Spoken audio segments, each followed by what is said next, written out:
Hello everyone, welcome back into this channel, and today I would like to show you the way how you can add a border on your picture with PicsArt application. So if you just need to open the PicsArt application on your phone, wait until the application is perfectly loaded, and the next thing you need to do is just go tap into this plus button, and then you just need to pick the picture that you want to add the border.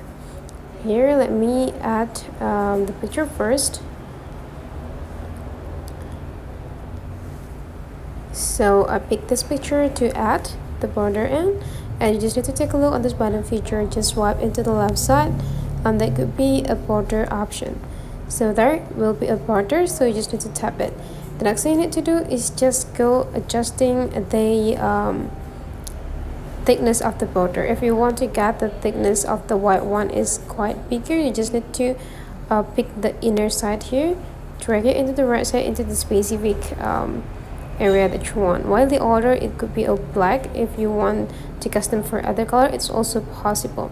And for the radius, you can also adjusting like how you can adjust the shape of the frame itself. Now just need to tap apply and you are done. You just need to save this picture and then you will got it.